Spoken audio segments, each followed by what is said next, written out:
Vamos dar continuidade à exposição bíblica de Tito.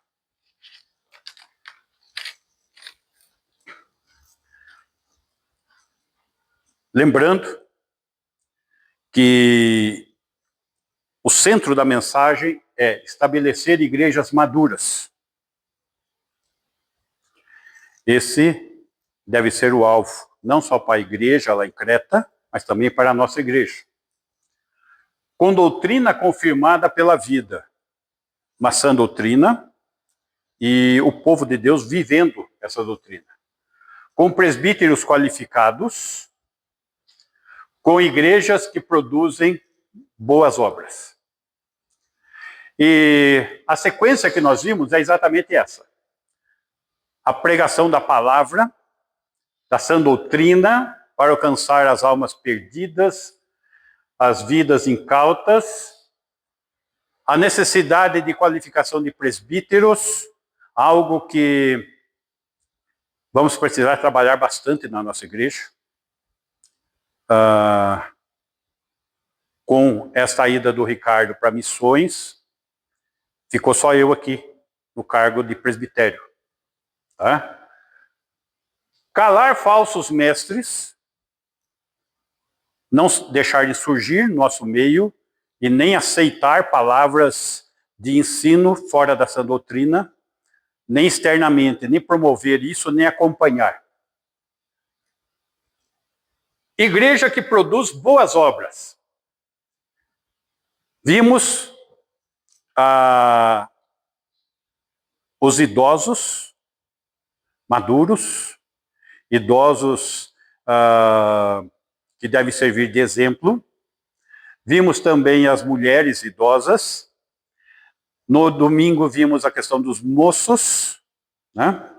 Tudo isso aqui para produzir boas obras. Então as qualificações, segundo a vontade de Deus, estavam expostas ali. E hoje nós vamos ver o propósito da graça de Deus. Dentro desse tema, o propósito da graça de Deus, vamos começar lá no capítulo 2, versículo 9. Tito 2, 9.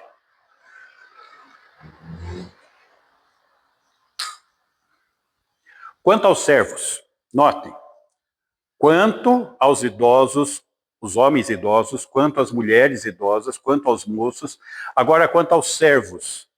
E essa questão quanto aos servos é importante, porque era a grande maioria da igreja, formada de servos, tá? Que sejam em tudo obedientes ao seu senhor, note com letra minúscula, ou seja, o patrão, o senhor, no caso aqui escravos, dando-lhe motivo de satisfação. Não sejam respondões. 10. Não furtem, pelo contrário, deem prova de toda fidelidade, a fim de ornarem em todas as coisas a doutrina de Deus, nosso Salvador. Quanto aos servos, eles representavam então um grande segmento da igreja primitiva. Essa responsabilidade era para eles serem vitrina para o bom testemunho. Notem que o assunto não mudou, ainda é boas obras. Então, quais são as boas obras dos servos? Essa é a questão. Sejam, voltando no 9, sejam em tudo obedientes ao seu Senhor. Qual o meio de ser vitrina? A submissão. E o respeito, dando-lhe motivo de satisfação. Lembra quando nós vimos em Timóteo essa questão dos servos? Que no mercado de escravos eles tinham maior valor. Por quê? Por causa disto. Eles se destacavam no testemunho, então eles tinham um valor de mercado maior. Não muda o conceito. Mas só que o conceito, da mesma maneira como nós estamos vendo os crentes não visualizando uma qualificação, não buscando boas obras, não é de se esperar que tenham tais boas obras na profissão, no trabalho. E, de fato, não tem sido assim. Então, é muito raro você encontrar um crente que possa ser referência quanto à profissão, quanto ao trabalho. Tá? E isso não deveria ser assim. Mas isso só está refletindo a realidade do mundo cristão, das igrejas, que é falta de prioridades na vida. E a honestidade, que é o versículo 10. Não furtem, pelo contrário, deem pôr a prova de fidelidade, a fim de ornar em todas as coisas a doutrina de Deus, nosso Salvador. Lá em 1 Timóteo 6:1, Paulo, ele usou a forma negativa. Eu vou ler para vocês. Para que o nome de Deus e a doutrina não sejam blasfemados. Então, eles deveriam ter esse bom comportamento para o nome de Deus não ser blasfemado. Aqui, em Tito, ele usa o aspecto positivo, a fim de ornarem em todas as coisas a doutrina de Deus, nosso Salvador. É interessante nós vermos esse aspecto de doutrina nos aspectos práticos, que é o que está aqui. Tá? Estabelecer igrejas maduras com doutrina confirmada pela vida. Então, nos diversos aspectos da igreja, isso deve ser confirmado. Versículo 11 ao 15, que é o que nós vamos abordar agora, fala do propósito da graça de Deus. E falando disso, nós estamos vendo que Paulo está expandindo o significado de Salvador, colocando ênfase sobre a graça, destacando 3 ministérios da graça de Deus. A graça de Deus nos redime, a graça de Deus nos regenera, a graça de Deus nos dá esperança. São 3 ministérios da graça de Deus na vida do crente. A graça nos redime. Versículo 11. Porquanto a graça de Deus se manifestou salvadora a todos os homens. Esse é o primeiro ministério dela. Ela redimir, trazer salvação, perdão. A divina graça salvadora se fez disponível a todos os homens. O ser humano, ele não é capaz de salvar a si mesmo. Interessante que esse é um conceito evangélico. Na Igreja Católica, eles creem no universalismo. Todos são salvos pela cruz de Cristo. Nós cremos que todos, Cristo morreu por todos, mas serão salvos os que creem. Essa é a diferença das duas doutrinas. Tá? E aqui no caso, ele está falando que uma vez que o ser humano não é capaz de salvar a si mesmo, então a graça de Deus é que deve trazer a salvação. Então, porquanto a graça de Deus se manifestou. Esse manifestar está revelando a graça de Deus, ou seja, Deus o Pai enviou seu Filho para remir os escravos do pecado. Põe para mim Efésios, capítulo 1, versículo 3.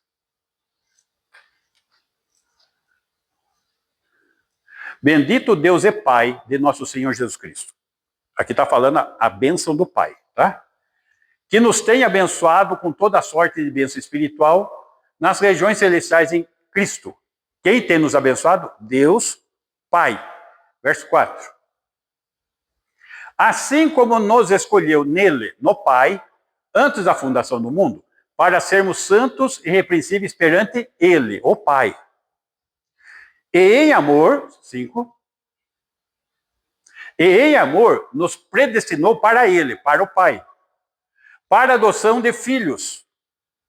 O Pai está adotando filhos por meio de Jesus Cristo, segundo o beneplácito de sua vontade. A sua grande, benévola, beneficente vontade é apresentada através do Filho, Jesus Cristo. Essa é a graça redentora. É disso que o texto está tratando. Voltando lá, agora, melhor, 1 Timóteo, capítulo 2, versículo 4. Então ele enviou seu filho para remir os escravos do pecado. 1 Timóteo nós já estudamos, estamos revendo. O qual deseja que todos os homens sejam salvos. Ele deseja. E cheguem ao pleno conhecimento da verdade. Esse é o desejo de Deus. É diferente do outro texto que fala que ele escolheu. Ele deseja que todos sejam salvos. 5. Porquanto há um só Deus e um só mediador entre Deus e os homens. Cristo Jesus, homem. Agora, por que há um só Deus e um só mediador? Porque para salvar o homem era necessário alguém para resgatar o homem da morte do pecado. E deveria que ser um sacrifício, sem derramamento de sangue, não há perdão de pecado. Então, o próprio Deus, que é o único que é santo, se fez homem na pessoa do Filho, para resgatar o homem. Ou seja, ele é o único mediador. Isso tem que ficar claro em nossas mentes. Não existe mediação fora de Jesus Cristo. Não existindo mediação fora de Jesus Cristo, não existe, é heresia falar que existe mediação em Maria. Isso é uma afronta ao Pai que deu o Filho, isso é uma afronta ao Filho que realizou a obra da salvação e ressuscitou até a destra do Pai como intercessor, como mediador, para falar que Maria tem esse papel. Isso é uma afronta à santidade de Deus e ao plano de Deus. É uma heresia pagã, isso vem do paganismo, que adentrou as portas do cristianismo. E isso nós vemos claro na listagem do inferno, que nenhum idólatra entra no reino dos céus. É porque vem... Uma resposta que a gente ouviu agora essa semana, eu não vejo nessa. Esse culto veio do paganismo, que é o culto a Deus a Mãe, do paganismo, tá? E isso é que vai conduzir as pessoas para o inferno. Em que quantidade vai ser isso? Olha, no Brasil vai ser muito grande. Essa santinha que eles falam é parecida. É. O maior país católico do mundo é o Brasil. Então, pode ter certeza que vai ter muito brasileiro idólatra no inferno. Certeza absoluta. Então, que essa mensagem possa chegar, enquanto ainda é tempo, para os católicos. Então, essa mensagem eu não estou falando só para vocês. Eu estou comunicando aqui na internet para ser divulgada para eles e eles vão assistir. Avisado estão.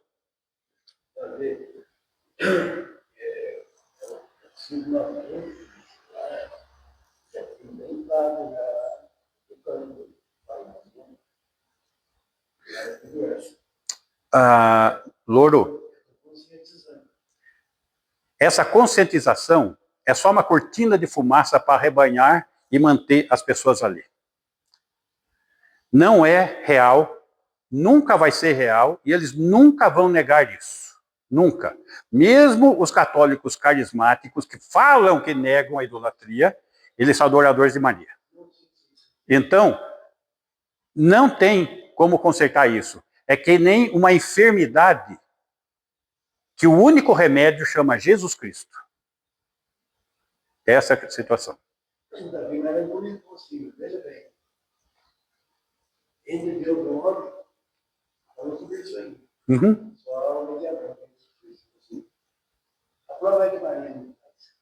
Milagre, que ela. Por que ela não diz ao pai que o filho que transformasse água em vinho na festa? Isso. Mas aí, esse é o mesmo texto. Esse texto que está usando. É o mesmo texto que eles usam para dizer que a mãe tem autoridade sobre o filho.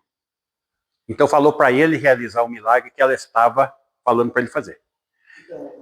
Então precisa cuidado, porque a argumentação católica, exatamente nesse texto que você está falando, é que a mãe ela está sobre o filho, tá entendendo? E não é isso. Não é isso. Pelo contrário, quando Jesus é confrontado com relação à mãe dele, ele pergunta: quem que é minha mãe? Tá? Então, não podemos entrar nessa conversa, que essa conversa só tem uma direção, chama-se inferno. É o término do caminho dela, termina no inferno. Não, eu estou entendendo o que você está falando. Eu só estou explicando para você que o texto que eles usam para dizer o contrário é o mesmo texto. É o mesmo texto que você está usando. Isso, exatamente. Eles estão dizendo: olha só, a Maria estava lá no casamento, pediram para ela, ela falou com o filho fez. Então peça para a mãe que o filho responde. É esse o argumento católico. Tem.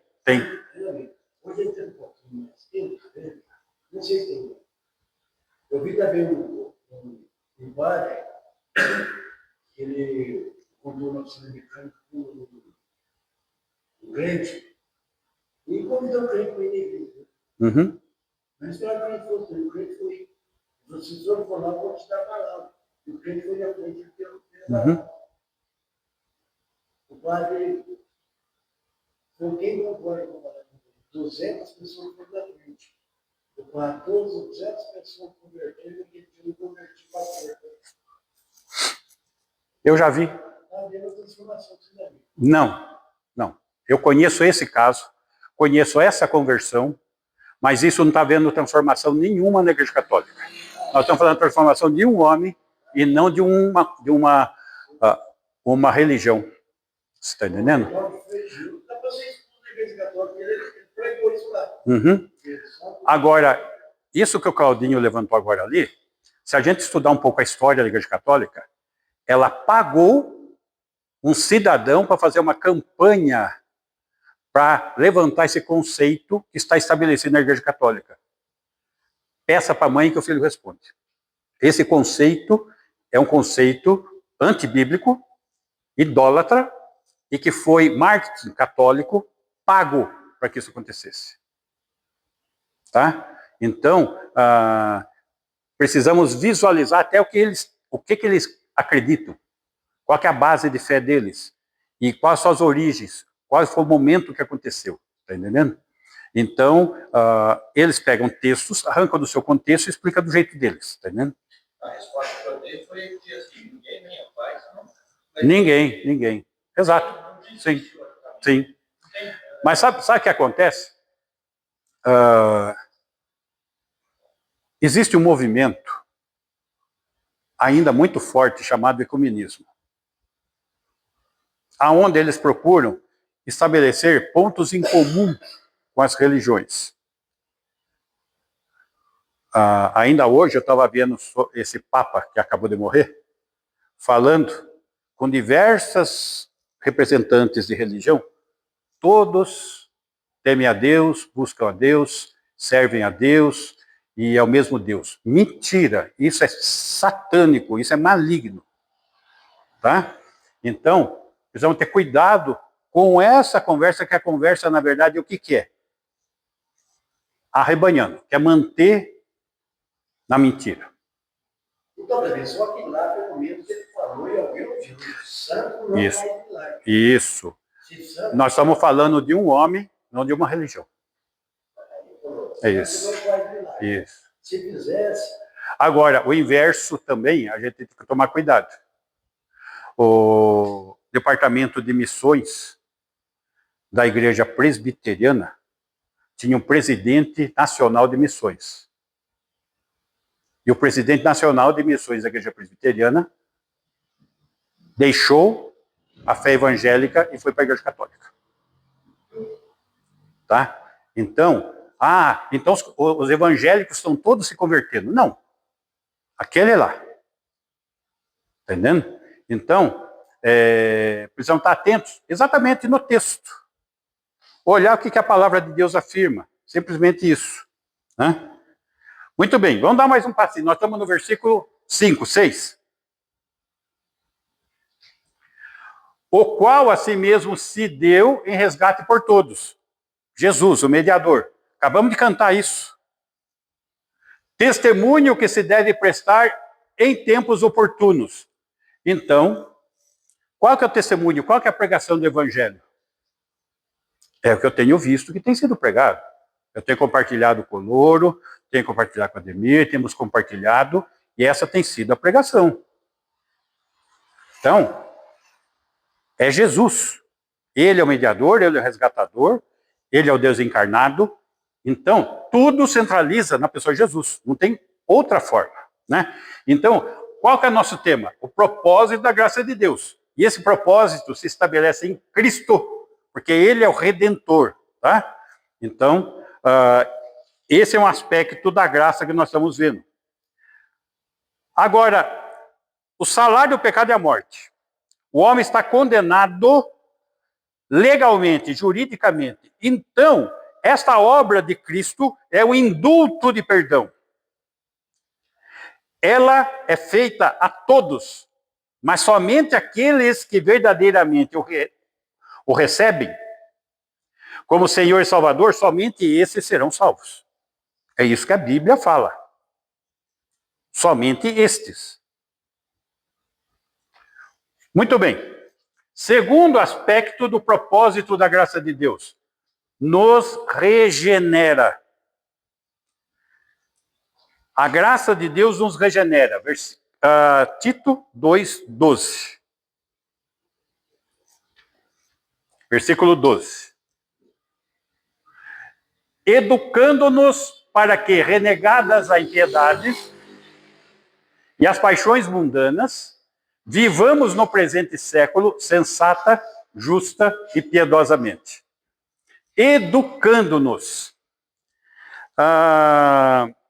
Esse verbo tem o sentido de disciplinar. Quando nós estudamos na escola, qual que é a pergunta que a gente faz para o aluno? Que disciplina você tem estudado?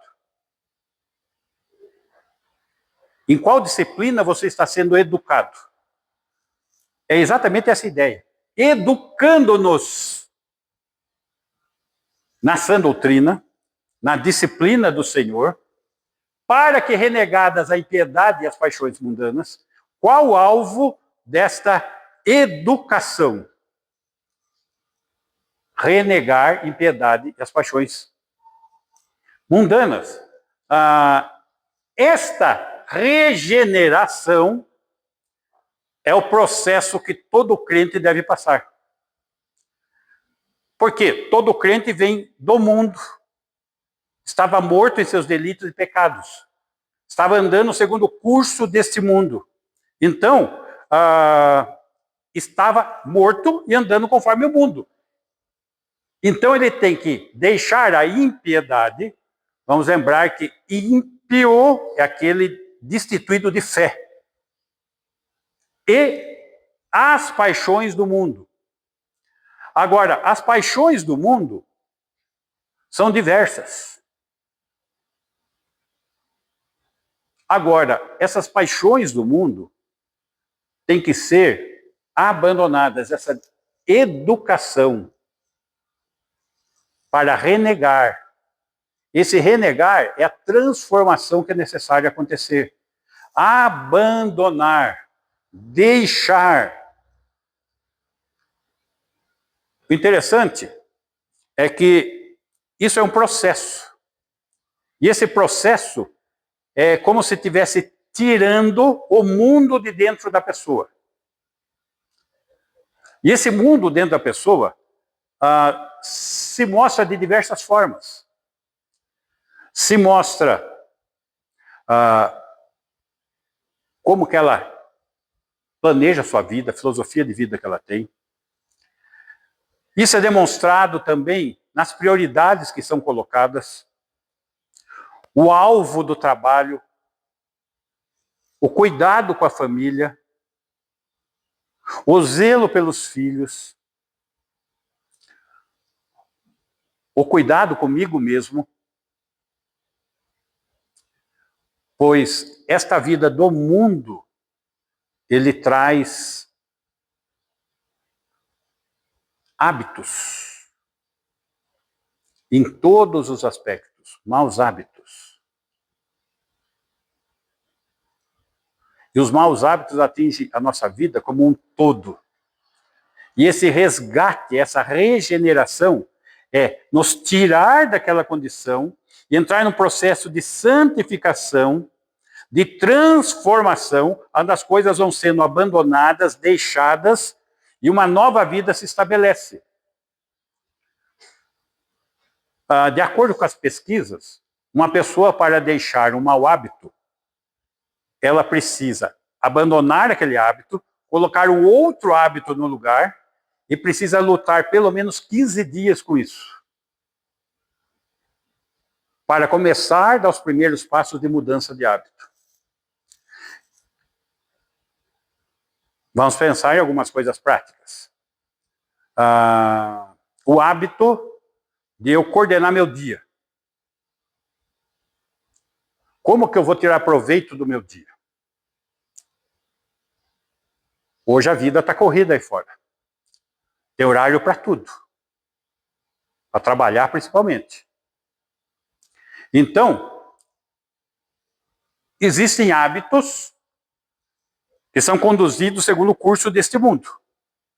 Necessariamente não são hábitos pecaminosos, mas eles podem se tornar pecaminosos quando esses hábitos são mantidos no lugar de Deus. Então, se o trabalho toma o lugar de Deus, é um hábito pecaminoso. Se as prioridades que eu tenho na minha vida tomam o lugar de Deus, é um hábito pecaminoso. Se os costumes que eu tenho tomam o lugar de Deus, é um hábito pecaminoso. E é isso que precisa ser vencido. Renegadas a impiedade e as paixões mundanas. Vivamos no presente século, aqui nesse mundo, sensata, justa e piedosamente. Notem, sensato. Sensato tem a ver com o quê? Comigo. A sensatez, eu tenho que ser sensato comigo mesmo. Justo. Eu tenho que ser justo, honesto com o próximo. Piedosamente, é com Deus, é fé. É fé na prática, que é o que nós estamos tratando aqui, boas obras. Então aqui tem uma sequência, como que é no presente século? Sensatez, eu comigo mesmo. Eu tenho que estar coerente com a palavra de Deus. Justa, eu tenho que ser uma pessoa justa, honesta, direita. E piedosamente, em relação a Deus. Então, em relação a mim, em relação ao próximo, em relação a Deus. Essa é a sequência. É isso que tem que ser tratado.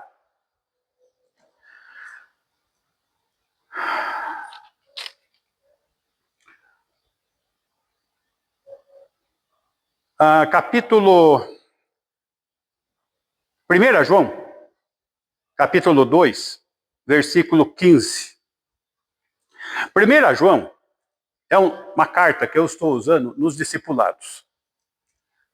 Por quê? Porque a carta, ela está voltada para saberdes que tendes a vida eterna. Esse é o assunto central da carta. Só que aqui está trabalhando com os recém-convertidos. Tanto que a carta todinha, o termo filhinhos é repetido toda hora. Filhinhos, filhinhos, filhinhos. Então, filhinhos, não ameis o mundo nem as coisas que há no mundo. Se alguém amar o mundo, o amor do Pai não está nele. Então, o quanto que o mundo está dominando ou está sendo dominado? Essa é a questão. Só que quando o mundo comanda, o amor do Pai não está nele. É essa a questão que está sendo levantada aqui. 16. Porque tudo que há no mundo, a concupiscência da carne, os desejos da carne, a concupiscência dos olhos, o desejo dos olhos, a soberba da vida, né? Parece que a eternidade é aqui na Terra, né? Não procede do Pai, mas procede do mundo.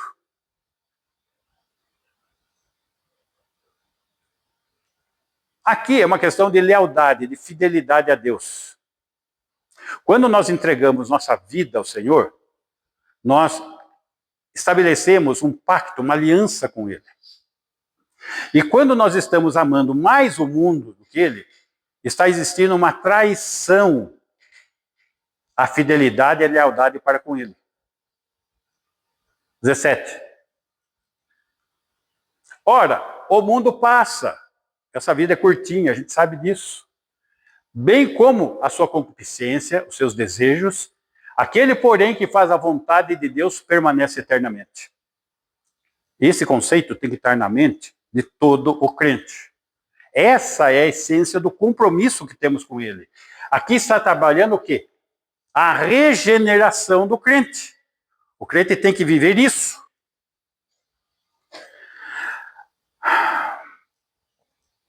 Segunda Coríntios, capítulo 6, versículo 17.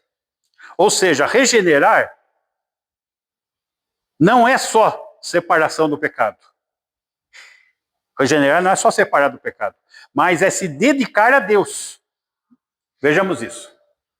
Por isso, retirai-vos do meio deles, separai-vos, diz o Senhor. Não toqueis em coisas impuras, e eu vos receberei. Vamos entender esse texto aqui. Separai-vos. Do que nós temos que nos separar? De amar o mundo. Não podemos amar o mundo. Não amar o mundo. Não se pôr em julgo desigual. E o julgo desigual aqui é no sentido amplo da palavra. É no sentido de namoro, é no sentido de casamento, é no sentido de sociedade com o incrédulo. Todo e qualquer associação que se coloca no mesmo jugo.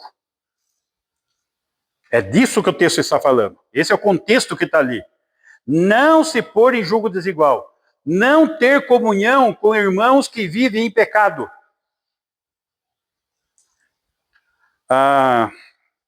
Uma época que eu dei aula numa igreja, e lá eles tinham o costume de... alguém que tem uma palavra, não sei o quê, pode vir à frente e dar uma palavra, né? E estava visitando a igreja, um senhor conhecido na cidade, por viver uma vida impura, uma vida de prostituição, e dizia-se crente. E ele levantou e tomou a palavra e acharam uma bênção. E falaram assim, que Deus usa até a pessoa que está vivendo em pecado. É isso? Lógico que não. Se nós não podemos julgar os que estão no nosso meio, como que faz? Então, qual a utilidade dessa palavra? Qual a orientação quanto às disciplinas, quanto ao espaço? Por que precisa uma qualificação de presbítero se pode dar a palavra a qualquer um? Isso está sendo uma prática nas igrejas.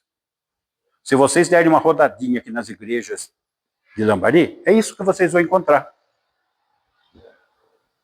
Eu vi uma igreja que pega a pessoa ali do convívio, hoje que vai dar palavra. Isso. Eu sei disso. Eu já vi. Então, meus irmãos, é disso que o texto está trabalhando.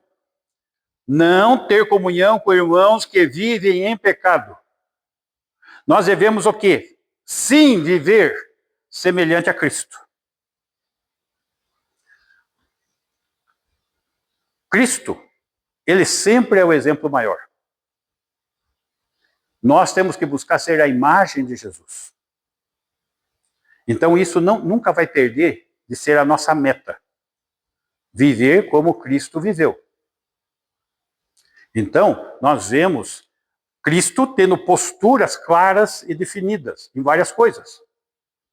Algumas que os homens aprovam e coisas que os homens desaprovam, mas não estava de conformidade com a palavra de Deus. E Cristo se posicionou claramente.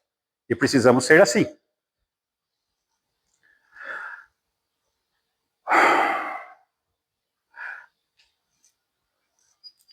O propósito da graça de Deus nos redime, nos regenera e nos dá esperança. Versículo 13. Tito 2,13.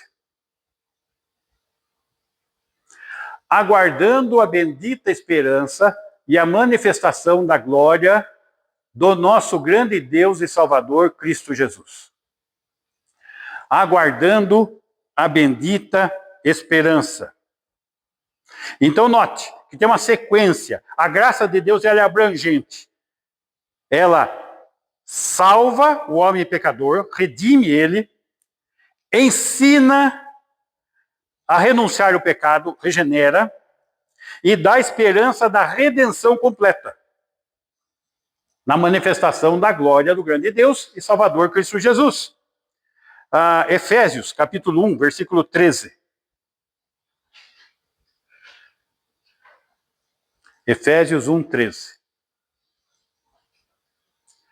Em quem também vós, depois que ouvistes a palavra da verdade, o evangelho da vossa salvação, note, não são todos os homens salvos por Cristo, mas aqueles que recebem o evangelho da vossa salvação, tendo nele também crido, creu, fossem selados com o Santo Espírito da promessa. Vamos lembrar que Jesus prometeu o envio do Espírito Santo, que se cumpriu no dia de Pentecostes. Tá? Esse Espírito, ele sela o crente quando crê. Então não existe um segundo batismo do Espírito Santo. Não existe uma confirmação de um batismo através de línguas. Não existe, gente. Não está no texto. Você não vai achar base para isso.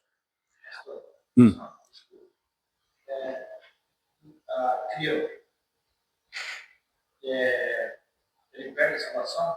Nunca. Não. Aí, mas ele pega o galardão, né? Galardão, sim. Agora, se creu de verdade. Né? Então, aquele que creu de fato e de verdade foi selado com o Santo Espírito da promessa. Agora, qual a função do Santo Espírito? Versículo 14. O qual, Espírito Santo, que selou, é o penhor da nossa herança. É a garantia da herança. Qual que é a nossa herança, meus irmãos? A pátria celestial, junto com o Pai e com o Filho, até ao resgate da sua propriedade. Quando é que a sua propriedade, que somos nós, vamos ser resgatados? No arrebatamento, nós vimos isso em Tessalonicenses. Em louvor da sua glória. Em louvor da glória de quem? Do Espírito Santo. Mas assim, e quem deixou? Aí que está. Nós temos algumas situações. Nós temos o crente verdadeiro, que foi redimido. Ele precisa regenerar. Só que alguns não conseguem transpor todo o processo. Que a igreja, Hebreus mostra que são os crentes caídos. Como aqueles que ficaram 40 anos no deserto, que são chamados de irmãos. E morreram no deserto. Então, eles não conseguiram desenvolver a fé. Que Hebreus chama de crentes crianças. 1 Coríntios fala dos crentes carnais, que não atingem maturidade, que não crescem. Mas tanto Coríntios como Hebreus trata como crentes. Tá? Só que existem textos que colocam uma fé falsa, né? que Jesus reconheceu esses, né? Raça de víboras, sepulcros caiados, filhos do diabo. Quem são esses? Os religiosos. Mas esses não podem cristãos. Não, esses nunca foram salvos, são só religiosos. Isso. As coisas sempre fazem, Isso. Eu falo que eu creio no direito, depois não fiz tudo. Não. É isso que eu estava falando Não. pra ele. Essa situação aquele que é nascido de Deus não vive na prática do pecado. É isso que eu falei pra ele. Tá? 1 João, capítulo 3, versículo 8. E quantos que a gente vê que não saíram, já saíram da igreja? Isso. É que nunca foram. Aquele que pratica o pecado procede do diabo. Porque o diabo vive pecando desde o princípio. Para isto se manifestou o Filho de Deus, para destruir as obras do diabo. 9. Todo aquele que é nascido de Deus não vive na prática do pecado. Não é que não peca. Não vive na prática. Pois o que permanece nele, que é o Espírito Santo, é a divina semente, que é o selo que acabamos de ler em Efésios. Ora, esse não pode viver pecando, porque é nascido de Deus, regenerado, nascido de novo, né? Versículo 10. Nisto são manifestos os filhos de Deus e os filhos do diabo. Todo aquele que não pratica a justiça não procede de Deus, nem aquele que não ama seu irmão. Então aqui ele coloca dois aspectos, tá? Práticos para avaliar. Um é não praticar a justiça, não viver em retidão, não viver em santidade, não buscar os caminhos de Deus, não estar submisso à vontade de Deus. É tudo isso que estamos estudando. Aquele que não ama a seu irmão é o aspecto, se a igreja é o corpo de Cristo, se todos que creem são parte da mesma família, nós temos um papel a ser realizado. E é isso que o texto está falando. Como que eu vou ter a percepção de que alguém é filho de Deus ou é filho do diabo? Pelo comportamento dele. Pelo comportamento. E aqui, o comportamento está partindo da onde? Não pratica, aquele que não pratica a justiça. Como que as pessoas vivem? Então, esse é o filtro, essa é a questão aqui em pauta. Ok? Ficou claro? Joia.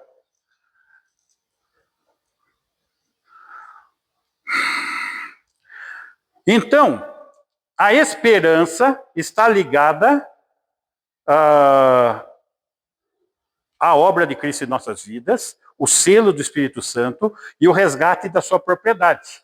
Tá? Pode voltar no texto lá, Claudinho, por favor. Tito 2:13. Tal testemunho é exato. Portanto, repreenda-os severamente para que sejam sadios na fé. Tá. Esse aí estava no 1, né? Aguardando a bendita esperança e a manifestação da glória de nosso grande Deus e Salvador Cristo Jesus. Meus irmãos, aqui tem um detalhe doutrinário muito importante. Manifestação da glória de quem? Ué, mas quem que vai se manifestar no arrebatamento? Deus, Salvador, Cristo Jesus. Jesus é Deus, está claro nesse texto. E tem muita religião aí que não considera Jesus Deus. Isso, mas aqui que está a questão. Esse texto aqui é um texto objetivo, direto e claro. Tá? No domingo, terminou o culto, fechamos a porta aqui, tinha um grupão de testemunhos de Jeová aqui na pracinha. A gente viu onde chegou. Isso, grupão. Olha um texto aqui para eles se afogar com eles. Aqui. Porque para eles Jesus não é Deus. Tá? Então, são falsos mestres que estão indo de porta em porta. Agora, nós que temos essa mensagem, estamos um tanto acomodados. Esse é o problema também. Versículo 14. O qual a si mesmo se deu por nós, Jesus, a fim de remir-nos de toda iniquidade e purificar para si mesmo um povo exclusivamente seu, zeloso de boas obras. Olha só, remir, perdoar, redimir, ou seja, pagar. 1 Coríntios 6:20. Que pagamento é esse?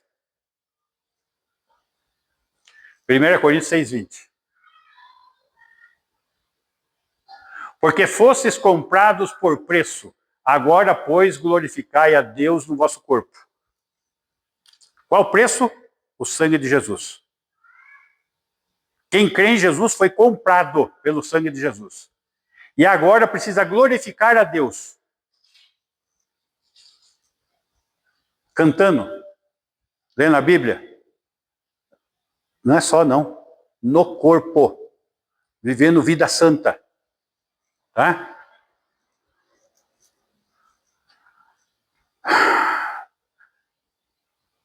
E essa redenção não teve só um pagamento. Também houve uma remoção do peso da lei sobre nós. Gálatas 3:13. Gálatas 3:13. Cristo nos resgatou da maldição da lei. Lembrando que a lei não salva, ela condena. Fazendo-se ele próprio maldição em nosso lugar. Porque está escrito, maldito todo aquele que for pendurado em madeiro. Então, ele tomou toda a maldição que estava sobre mim e foi colocada sobre ele. Ele é o cordeiro substituto. Ele tomou sobre si a minha condenação. Então, tirando a condenação da lei, porque o fim da lei é Cristo para a justiça de todo aquele que crê. Então, a condenação, a remoção do peso da lei sobre nós. E a libertação. 1 Pedro 1:17. 1 Pedro 1:17.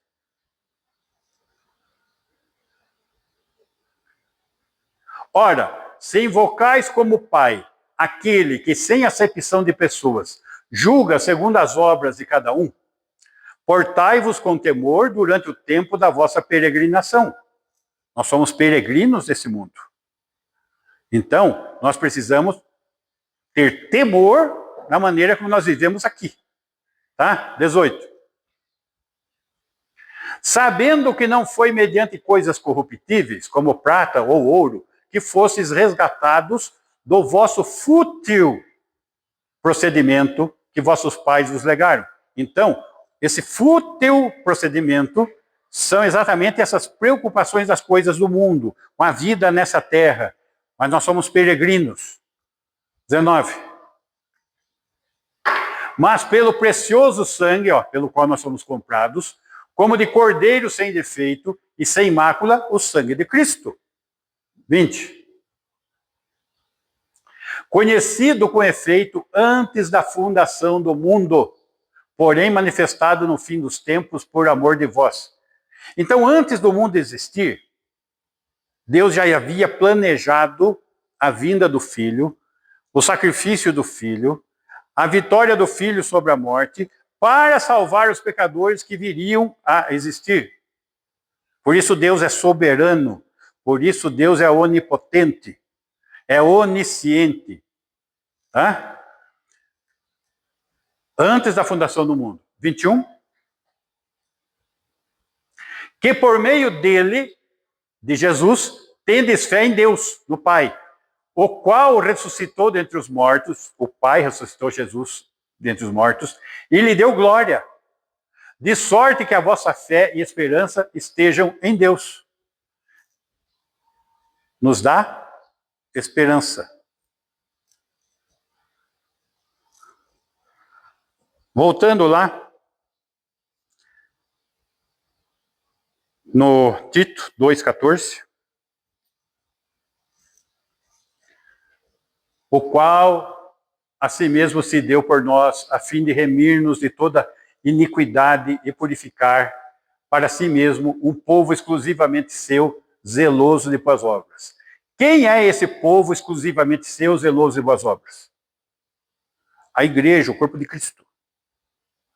Agora, como que esse zelo, qual deve ser essa dedicação?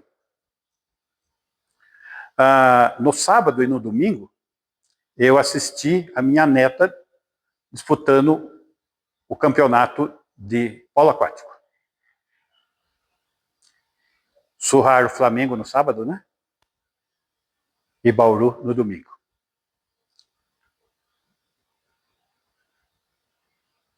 Quanto que ela treina? Eram 2 partidas por dia. 2 por dia. Não sei se eles já viram como é polo aquático. É uma piscina funda, você não alcança o fundo, e você não pode sair nadando, você fica o tempo todo, horas. E vai para lá e vem para cá, tal, preparo físico. Dedicação, todo dia, meio período, todo dia, meio período de treinamento dentro d'água. Todo dia, todo dia, todo dia.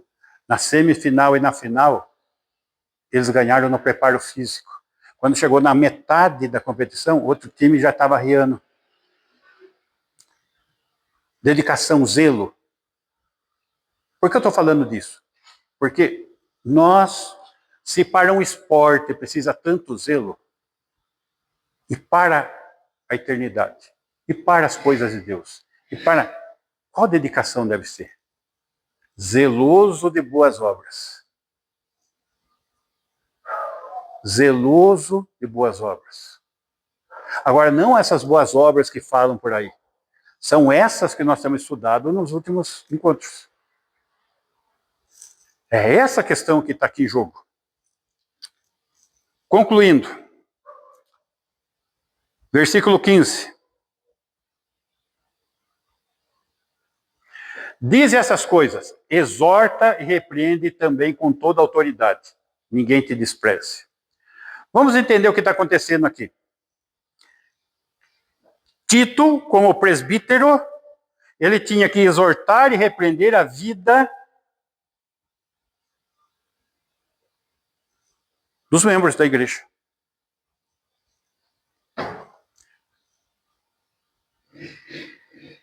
Exorta e repreende, também com toda autoridade. Ninguém te despreze. Ou seja, repreender a vida das pessoas para que elas produzam boas obras. Com toda autoridade. Como? Não tem como negociar, não tem como acomodar. Esse é o propósito da igreja. Essa é a razão porque nós estamos estudando a estruturação, a organização de uma igreja. É desta maneira que o Senhor quer que funcione.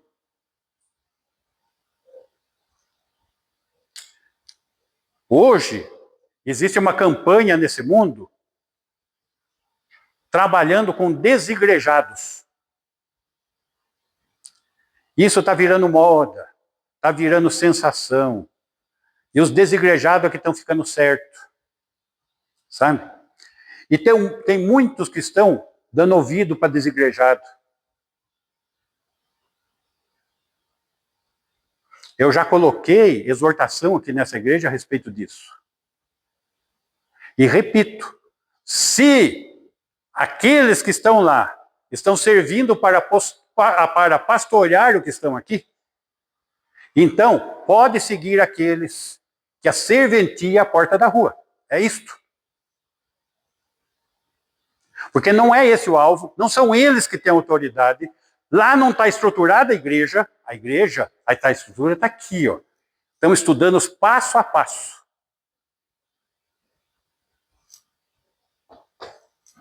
E é em cima disso que nós temos que ter uma fé convicta, firme, e seguir esses passos. E a função dos presbíteros é exortar, repreender com toda a autoridade. E ninguém te despreze a autoridade dele ou de qualquer presbítero. Ok, irmãos, essa é a nossa tarefa. temos que trabalhar. Vamos motivar a igreja para estar aqui no domingo. Vou estar recebendo uma visita, eu gostaria muito da presença dos irmãos. Vamos estar mandando aviso para os irmãos, conversando, falando, motivando. Vamos pôr os irmãos em comunhão. Ok?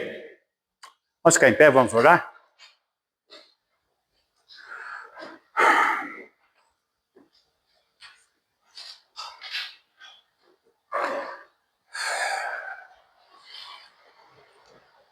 Senhor, agradeço pela tua palavra, que traz a sã doutrina, Senhor, sobre as nossas vidas, sobre as nossas mentes, sobre os nossos corações e intenções. Que o poder do teu Espírito que habita em nós possa nos dirigir, nos dar sabedoria, discernimento, e que possamos viver para o louvor da sua glória. Gratos pelo privilégio de te servir, ser com cada um de nós, a tua igreja aqui em Lambari, que essa igreja local a qual pertencemos possa realizar o seu papel de conformidade com a tua vontade, Deus. Grato, Senhor, por cada alma resgatada, por cada irmão que aqui pertence, que o Senhor nos ajude a colocar todos em plena comunhão, produzindo boas obras, Senhor, para o seu inteiro agrado. Esse é o nosso clamor, no nome de Jesus. Amém. E que o amor de Deus, o Pai, amor demonstrado na entrega do seu Filho, o Senhor Jesus, que tem derramado superabundante graça, Senhor, sobre as nossas vidas, e tem se feito presente em nós, na pessoa de Deus, o Espírito Santo, a nos consolar, nos ensinar e nos guardar até o dia do nosso encontro. Que assim seja com a tua igreja, hoje e sempre. Amém. Ok.